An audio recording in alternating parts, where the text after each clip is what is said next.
Bem-vindo ao programa Hora do Estudo Bíblico, com o doutor e professor Lehmann Strauss. Este estudo é o resultado do tempo pessoal com o Senhor, da experiência de ministério pastoral e das conferências bíblicas do Dr. Lehmann Strauss, que nos instrui e encoraja com o ensino da Palavra de Deus. Agora com você, Hora do Estudo Bíblico, na apresentação de Aurélio Campos. Bem-vindo a mais um programa Hora de Estudo Bíblico. Agradecemos a Deus por sua palavra, que é infalível, inspirada e imutável. A Bíblia não apenas contém a palavra de Deus, mas é a palavra de Deus. Isto é o que nós cremos e ensinamos. Este é o livro que estamos estudando. Abra, por favor, no 5º capítulo da carta de Paulo aos Romanos. Estamos estudando um dos versículos mais importantes e mais conhecidos da Bíblia. Sim, João 3,16 é talvez o mais conhecido, mas Romanos 5,8, na minha opinião, é um dos versículos mais apropriados para pregar o Evangelho de Cristo aos incrédulos e para dar segurança aos crentes. Antes de começar o nosso estudo de hoje, vamos orar. Pai querido, nós te agradecemos por tua palavra. Sem ela, nunca poderíamos encontrar o nosso caminho neste mundo de trevas, Pai. Nós te agradecemos porque ela é a luz para os nossos caminhos. Obrigado, Senhor, pelo futuro que temos e porque podemos vê-lo na tua palavra. Os nossos corações se enchem de alegria ao antecipar a gloriosa vinda de nosso Senhor Jesus Cristo. Te pedimos para que a tua palavra encontre um lugar no coração de cada ouvinte neste dia, para que possa mudar vidas e levar muitos a caminhar perto de ti. Se alguém está escutando e ainda não é salvo, que este dia seja o dia da sua salvação. Nós oramos em nome do Senhor Jesus. Amém. Romanos 5:8. Mas Deus prova o seu amor para conosco em que Cristo morreu por nós, sendo nós ainda pecadores. Deus prova o seu amor. Observe, este versículo não diz que Deus provou o seu amor por nós, mas que ele prova. O Espírito Santo não está dizendo que Deus nos amou no passado e depois que nos salvou, nos deixou sozinhos. Deus não nos amou para nos dar a vida e depois nos deixar sós. O amor de Deus continua, tão puro e vivo como naquele dia no Calvário. O amor de Deus é constante, meu amigo, e nunca muda. Quando eu recebi o Senhor Jesus como meu Salvador, foi quando minha vida cristã começou, e pela primeira vez eu experimentei o amor de Deus. Eu era um adolescente quando me disseram que Deus me amava, e também me disseram que Deus é amor. Lembro-me quando criança, na escola dominical, meu professor sempre dizia que Deus é amor. É verdade, Deus é amor, mas também aprendi que Deus também é santo e justo. E o simples fato de que Deus é amor não me dá licença para continuar pecando. Mas foi há mais de 50 anos atrás que eu experimentei o amor de Deus pela primeira vez, e essa vida que Ele me deu continua por causa do seu amor. Todo crente é devedor em relação ao amor de Deus, não só pelo início de sua nova vida em Cristo, mas pela continuação da sua nova vida em Cristo. Em Apocalipse 1:5 diz que o Filho de Deus nos amou e nos lavou de nossos pecados com o seu sangue. Apocalipse 1:5 diz que ele nos amou no passado, mas no grego não lemos assim. O verbo está no presente. Ele nos ama. Ele continua nos amando. A vida cristã começou por causa do amor de Deus e continua da mesma forma, graças ao amor de Deus. Mas isso não é tudo. Há muito mais. Romanos 5:9 diz: logo muito mais agora, tendo sido justificados pelo seu sangue, seremos por ele salvos da ira. E isso levanta a questão: nós fomos salvos ou não fomos salvos? Bem, a salvação na Bíblia é ensinada em vários tempos verbais. Efésios 2:8 diz: porque pela graça sois salvos. Salvos do salário do pecado. Todo crente em Cristo, toda pessoa que realmente nasceu de novo, foi salvo, resgatado do salário do pecado, porque Jesus pagou o preço. Ele morreu por todos os nossos pecados. 1 João 1,7 diz: o sangue de Jesus Cristo, seu Filho, nos purifica de todo o pecado. Nós fomos salvos, mas também estamos sendo salvos no presente. Não do salário dos nossos pecados, isso já foi tratado no passado, mas os crentes que andam com Deus estão sendo salvos da prática do pecado, da poluição do pecado. São pessoas que servem ao Senhor, vivem uma vida limpa, pregam o Evangelho e ajudam o seu próximo. Eles estão sendo salvos da prática do pecado. Por outro lado, temos pessoas que se dizem crentes e você se pergunta se realmente elas nasceram de novo. Elas vivem em pecado, mentem, trapaceiam, roubam, fazem tudo que uma pessoa que não tem Cristo faria. E você pergunta, esta pessoa já foi salva da penalidade do pecado? Ele não está sendo salvo da prática do pecado. Ele professa ser cristão, mas não pratica o que diz. Agora nós não sabemos quem é salvo e quem não é. Somente estou ilustrando a salvação no tempo presente. Mas aqui no versículo 9 temos salvação no tempo futuro. Logo, muito mais agora, tendo sido justificados pelo seu sangue, seremos por ele salvos da ira. Aqui temos novamente as palavras muito mais. Elas aparecem também nos versículos 10, 15, 17 e 20. Ao longo desse capítulo vamos ver várias expressões semelhantes. Muito mais, Paulo diz. Logo, muito mais agora, tendo sido justificados pelo seu sangue, seremos por ele salvos da ira. Porque se nós, sendo inimigos, fomos reconciliados com Deus pela morte de seu Filho, muito mais, tendo sido já reconciliados, seremos salvos pela sua vida. Aqui a expressão muito mais aparece 2 vezes. Sublinhe isso aí na sua Bíblia. E depois podemos ver 2 vezes as palavras seremos salvos, no versículo 9 e também no versículo 10. Portanto, esta expressão muito mais tem a ver com a nossa posição em Cristo. Nós fomos salvos da pena do pecado e da culpa do pecado, mas há muito mais. Veja, estas palavras aparecem 2 vezes. Fomos justificados pelo sangue de Cristo e reconciliados com Deus. Mas há muito mais pela frente. Esta é a primeira menção de salvação na epístola como verbo. Podemos ver como substantivo em Romanos 1,16, onde Paulo diz: não me envergonho do evangelho, porque é o poder de Deus para a salvação. Mas a primeira aparição como verbo está aqui, onde a salvação é objeto de esperança, pois será cumprida quando o Senhor Jesus regressar para nos levar com ele. E que verdade maravilhosa nós temos aqui. Creio que isso ajuda de alguma maneira a apreciar o fato de que nossa salvação é para sempre. Quando Paulo diz, seremos salvos, está dizendo literalmente que Jesus nos manterá salvos pela sua vida. É uma verdade preciosa. É a segurança eterna que o Salvador nos dá. O sangue de Cristo nos reconciliou com Deus, mas há muito mais para vir. Seremos salvos. O amor de Deus é eterno. Portanto, temos provisão não só para o início e continuidade da vida cristã, mas também para a consumação gloriosa da vida cristã. Os efeitos do amor de Deus sobre o crente são maravilhosos e de grande alcance. Deus nunca faz algo pela metade. Nossa segurança está ligada ao amor eterno de Deus. Ele vai realizar o seu plano de redenção até a sua conclusão. Nós fomos salvos da pena do pecado. Estamos sendo salvos do pecado, do seu poder e prática. Mas quando Cristo vier, seremos salvos da possibilidade de pecar. Isso é o que esperamos em nossa vida cristã, a nossa perspectiva.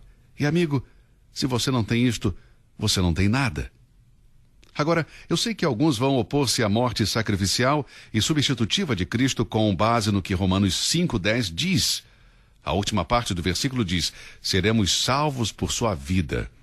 O Dr. McLean, um amigo meu e presidente do Seminário Teológico Grace, uma excelente pessoa e um erudito, em certa ocasião, ao terminar de falar, um jovem se aproximou dele e disse, a Bíblia diz que somos salvos pela vida de Cristo e não por sua morte.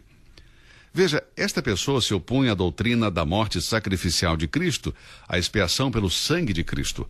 A palavra sangue era repulsiva para ele. Ele não gostava da palavra sangue na religião. Nenhum incrédulo se sente bem com isso. Então, o Dr. McLean lhe respondeu, você não leu a passagem inteira, meu filho. Fomos reconciliados com Deus pela morte de Cristo. Veja, novamente o versículo 10 diz, porque se nós, sendo inimigos, fomos reconciliados com Deus pela morte de seu Filho, muito mais, tendo sido já reconciliados, seremos salvos pela sua vida. Este homem estava tentando dizer que nós somos salvos pela vida de Cristo e não salvos mediante a fé na morte de Cristo. A morte, obviamente, vem antes da ressurreição. Cristo morreu para nos salvar e vive para nos manter salvos. Hebreus 7:25 diz, vivendo sempre para interceder por eles. E que verdade maravilhosa é essa! Em João 14:19, nosso Senhor disse, porque eu vivo e vós vivereis. Depois, em Romanos 8,32, nós lemos: aquele que nem mesmo a seu próprio filho poupou, antes o entregou por todos nós, como nos não dará também com ele todas as coisas? Sim, querido amigo, em Cristo temos tudo. Se Cristo não tivesse pago completamente a dívida do pecado, ele ainda estaria morto. A única razão pela qual Deus o ressuscitou dentre os mortos foi porque Jesus pagou o preço pelos nossos pecados. Quando o Senhor Jesus foi para a cruz e pagou nossa dívida por completo, logo foi ressuscitado dentre os mortos. E Deus o ressuscitou dentre os mortos porque a morte de Cristo, como a propiciação pelos nossos pecados, o satisfez. E como o amor de Deus trabalha a favor dos pecadores? Este é um versículo tremendo, amigo. Logo, muito mais agora, tendo sido justificados pelo seu sangue, seremos por ele salvos da ira. Bem, agora vamos para os versículos 10 e 11. Porque se nós, sendo inimigos, fomos reconciliados com Deus pela morte de seu Filho, muito mais, tendo sido já reconciliados, seremos salvos pela sua vida. A palavra reconciliar aparece 2 vezes neste versículo e introduz uma das grandes doutrinas associadas com a salvação. Existem muitas palavras importantes nas Escrituras: expiação, propiciação, reconciliação. São palavras importantíssimas relacionadas com o tema da salvação. E aqui temos a palavra reconciliação. Reconciliar significa trazer uma pessoa novamente para uma relação de amizade com a outra depois de um afastamento. Por exemplo, 2 pessoas discordam, talvez discutiram violentamente e essa discussão trouxe uma divisão entre eles. Eles estão separados, não se falam mais, estão de mal. Depois de um certo tempo, algo acontece ou alguém entra em suas vidas e eles se reconciliam, voltam a ser amigos. O homem está separado de Deus desde a queda de Adão. Até a morte de Cristo, nenhuma reconciliação satisfatória pôde ser realizada, de modo que a separação entre o homem e Deus continuou. Mas lemos que, sendo justificados pelo seu sangue, fomos reconciliados com Deus pela morte de seu Filho. Veja aqui essa grande verdade da reconciliação.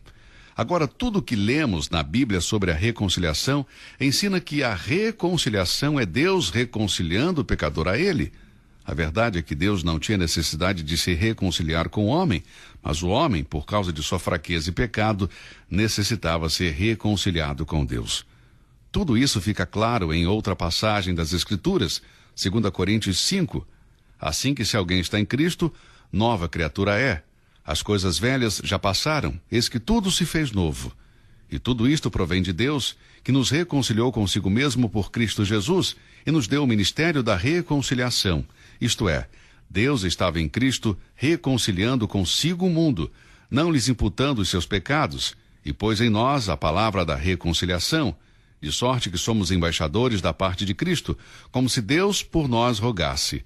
Rogamo-vos, pois, da parte de Cristo, que nos reconcilieis com Deus.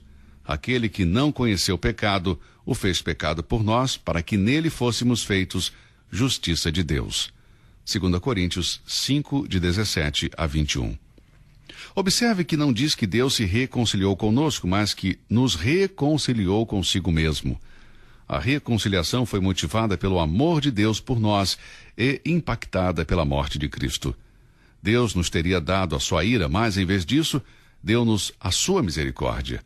A iniciativa foi de Deus. 1 João 4,10 diz: nisto está o amor, não em que nós tenhamos amado a Deus, mas em que Ele nos amou a nós e enviou seu Filho para propiciação pelos nossos pecados. Eu necessitava da reconciliação e a encontrei no amor de Deus através da morte de Cristo Jesus na cruz. Há uma outra verdade revelante e preciosa que eu gostaria de enfocar. Se encontra no mesmo versículo. Seremos salvos pela sua vida. Tenho enfatizado essas palavras durante este estudo. Para a sua vida ou em sua vida. Recebi minha nova vida através da morte de Cristo, mas essa vida é sustentada pela vida de Cristo. A vida aqui mencionada não é a vida que ele viveu quando estava na terra. Não é isso. Mas a sua vida depois de sua ressurreição e ascensão ao céu. É a vida que vive agora em nosso favor, enquanto está sentado à direita do Pai. É uma verdade maravilhosa o fato de que ele nos representou na sua morte e ainda mais maravilhoso é que agora nos representa no céu.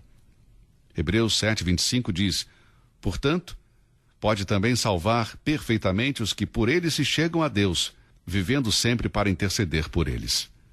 Através de seu ministério sacerdotal, nosso Senhor Jesus Cristo nos mantém em posição segura com o Pai. Ele preserva essa vida que Ele nos deu. Cristo, habitando em mim e eu nele, me livra da ira de Deus no dia da sua ira. Cristo morreu para me dar vida e vive para me assegurar essa vida.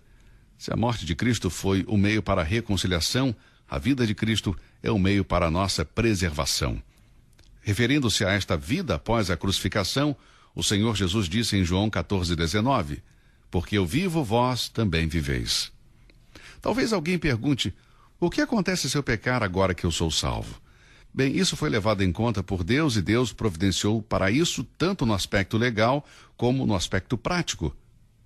Agora, legalmente, seu Redentor, o Senhor Jesus Cristo, que morreu para salvá-lo da penalidade do pecado, vive para ser seu representante e advogado, para que nenhuma acusação possa ser feita contra você. Se você é salvo, meu amigo, então você tem a vida eterna. O apóstolo João fala sobre isso em 1 João 2:1. Meus filhinhos, estas coisas vos escrevo para que não pequeis, e se alguém pecar, temos um advogado para com o Pai, Jesus Cristo, o justo. Por meio de sua morte, ele proveu um ministério sacrificial. Por sua vida, proveu um ministério intercessor. E Paulo fala disto no capítulo 8, Romanos 8:34. Quem é que condena? Pois é Cristo quem morreu, ou antes quem ressuscitou dentre os mortos, o qual está à direita de Deus e também intercede por nós. Este é o ápice do amor de Deus, querido amigo. É a coroa e o ápice do amor de Deus.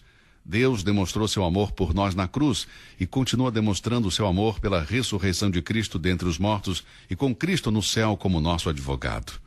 Que verdades maravilhosas que vemos nestes versículos do capítulo 5. Vamos lê-los novamente para terminar.